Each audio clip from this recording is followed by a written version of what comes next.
Yesterday was the second round of the Moldovan presidential elections. It featured Sandu, who is a pro-European Union candidate, versus Alexander Stoyanoglu, who is pro-Russian. To simplify things for us here, he's actually an ethnic Gagauz. So Gagauzia is a region in the south of Moldova that tends to vote extremely pro-Russian. It's an ethnic Turkic group. And when I look at the live results, it is, of course, midnight the Monday after, the morning after. 99.86% of votes counted, so just 3 constituencies left. What we can call the election, this election that in my video a few days ago I described as Russia's last chance to control Moldova. They needed Stoyanoglu to win. They lost, obviously, the EU referendum by a tiny margin. It was 50.5 in favor of changing the Moldovan constitution to enshrine a clause outlining Moldova's irrevocable path, basically. I'm paraphrasing a little bit, towards the European Union. So the final, almost final results, or in effect, they're going to be the final results. It's 55.41% for Sandu and 44.59% for Stoyanoglu. So the pro-EU incumbent Sandu has won the election by a considerable amount. At the end of the day, it's a delta of about 10%, 10 percentage points difference. And the opportunities for Russia to do something similar to what they've achieved in Georgia are now receding. So in Georgia, there were elections last week where, in spite of which is considered pro-Russian, here in Moldova, the pro-EU camp has won out, and there will probably not be a great chance in the future for Russia to overturn the political path of Moldova towards the European Union. There are parliamentary elections that are scheduled to be held in Moldova by next July at the latest. So I guess that would be the real last chance to do much to change the course of Moldova. And after that, there wouldn't be any elections scheduled for the presidency or for the parliament until 2028. And at that point, with the current EU accession path that Moldova is following, they'd be pretty close to accession. At least the goal of the Moldovan government is to join by 2030. So they will be finalizing their preconditions for joining the European Union. It was interesting, last week, the commissioner, the European Union commissioner, European Commission commissioner, for enlargement of the European Union, he stated that Ukraine and Moldova and some other countries may join the European Union by 2029, which was really interesting to see that from, obviously, the EU official who is closest to the enlargement process. And that coincides with the goal of Moldova. I think that's quite optimistic because traditionally or historically we've seen that countries, they set a target date, they normally miss it by quite a bit. Montenegro is still trying to join the European Union. It is the furthest along in the accession process, but they started, it's well over 10 years ago at this point. It became coming up in 15. I'd have to double check when they became a candidate country, but these processes take a long time. Moldova became an EU candidate country in 2022 only, along with Ukraine, so only 2 years into it. But for the pro-EU camp, this is an important achievement to have had the EU referendum passed last week, or 2 weeks ago at this point, and for the pro-EU incumbent Sandu to have won this presidential election. Sandu's government accused Russia of significant election interference in the first round. Whether that was true or not, whether it was illegal interference or, yeah, I guess all of it's illegal if you're sending money as a foreign country to influence the course of an election. But at the end of the day, that's probably a moot point at this stage. So where does that leave the situation? It means that with respect to Ukraine, this is a new channel obviously about Ukrainian geopolitics from me, Connor Klein. And I have a background in international relations. I used to work for the European Union institutions in Brussels many years ago as a lawyer. And of course, I've been living in Ukraine, primarily in Ukraine for many years. And I'm a frequent visitor to Chisinau, the capital of Moldova, so I can give you an interesting perspective that you probably won't hear anywhere else.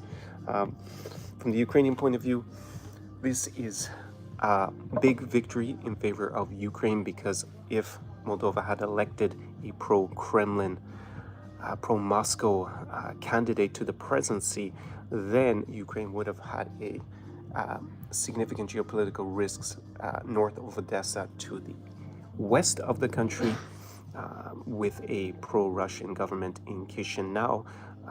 It would not be obviously to Ukraine's advantage, and Moldova also has the de facto separatist pro-Russian enclave of Transnistria, and it will be really interesting to see what happens now that Sandu has won, especially if the parliamentary elections also go in favor of her party or other pro-EU parties within the next year.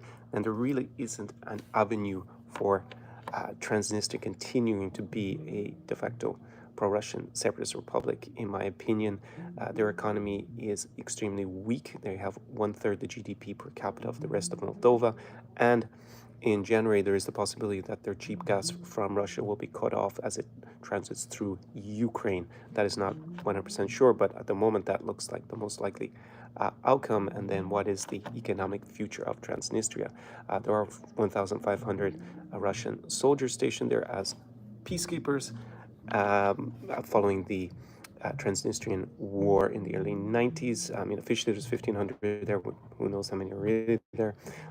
So it'll be interesting to see how that plays out, whether the authorities in Tiraspol, the de facto capital of Transnistria, are now going to be more open to some sort of maybe de facto reunification with the rest of Moldova, if they don't have really any sort of economic prospects by being this de facto separatist republic, and also if Russia is unable to reach them via Ukraine. Obviously, the Russians are stuck in the east and in the south of Ukraine, a long way from Transnistria. If that doesn't look realistic, that within the next few years, if Russia continues to prosecute this war, that they will reach Transnistria. They had that attempt at the beginning of the war when they got to Voznesensk, a city in Mykolaiv Oblast, which was not too far away from the Transnistrian enclave. It was probably about 200 kilometers, if I remember well. They were pretty close to the road to actually go across to Transnistria, but they failed to get further in Voznesensk. And yeah, that's kind of the outcome. I just want to make this brief live stream. This is obviously a new channel, so I'm not expecting too many people to tune in for this, but I'm going to be ratcheting up the content on this channel going forward.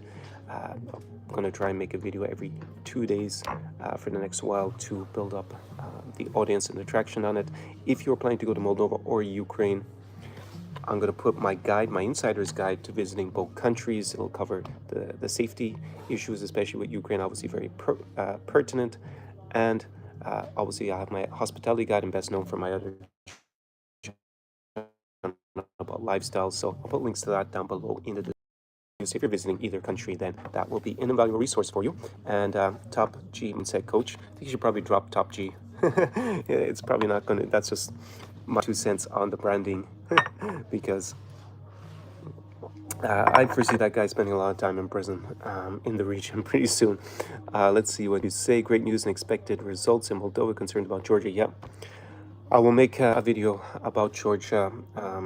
There are protests, but it looks like those election results are probably going to be certified. Let's see what happens. And the EU has already...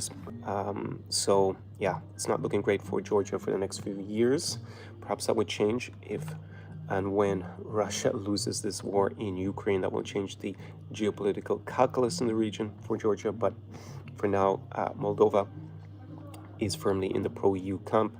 And it's interesting to note that Moldova does not have a border with any Russian-occupied territory, while Georgia obviously does. It has an official de jure border with Russia, as well with those separatist republics in Georgia that are backed by Russia, Abkhazia and South Ossetia. So this kind of makes a big difference. Armenia, on the other hand, has no land border with Russia, so they can probably be more willing, if they want to head in a different geopolitical direction towards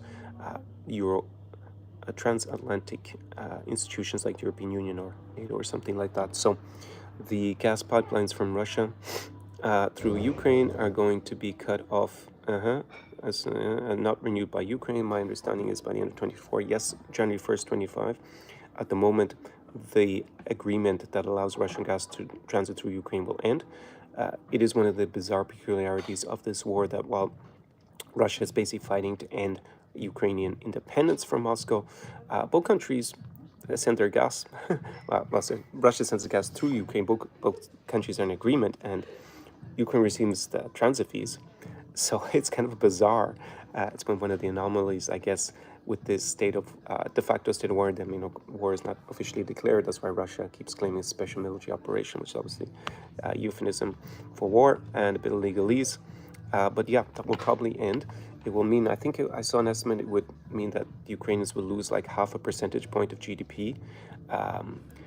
But it's all a bit academic at the moment, since in reality they're being funded by the European Union and other Western states like the US, well, to a less extent the US, mainly the European Union and the UK. So losing 0.5 percentage point, if it means that they force a situation where Transnistria has to consider de facto reunification, that would seem to end a geopolitical issue on their western border and obviously weaken Russian power projection in the region. So will be interesting to see what happens if that in fact is the case. But yeah, that's obviously another video on that probably in 2 months' time. Top G Mindset Coach says no such thing as negative press. Well, yeah, I guess that's one way to look at it, but it depends what you want to think of. If he's convicted ultimately of human trafficking and of rape, whether that's the branding you really want. But yeah, that's your own decision on that. So yeah, I'm going to put up. I may make a video for the channel. Yes, US elections tomorrow. Obviously, J.D. Vance and Donald Trump, with their rhetoric, are quite disconcerting as potential victors if you're looking at it from a Ukrainian or from a broader European perspective. Not only do they say or indicate that they want to cut off all funding for Ukraine, Donald Trump is talking about imposing tariffs on goods coming from the European Union, basically starting a trade war. So not good for US-EU relations, and obviously pretty negative if you are looking from the Ukrainian point of view. Not that I have been too overwhelmed by the Biden administration's Ukraine policy in 2023 and 2024. They have not backed the Ukrainian army to victory, which is what I had expected them to do in late 2022. So unfortunately, we're in this situation where they're going to support Ukraine as long as it takes. But apparently, as long as it takes is a euphemism for until Russia decides to have common sense and to leave. And the current government in Moscow, I think that's quite optimistic. Yeah, controversy equals views equals subscribers. Yeah, it was about positioning as well. Depends who you want to attract. Okay, yeah, I'll know the results of the US election on Wednesday morning here in Europe. Just leave it like that. Thanks for tuning in, and check out the links down below if you are going to Moldova or to Ukraine pretty soon. La revedere, as they say in Romanian, the official language of Moldova. Ciao, ciao. Chat soon.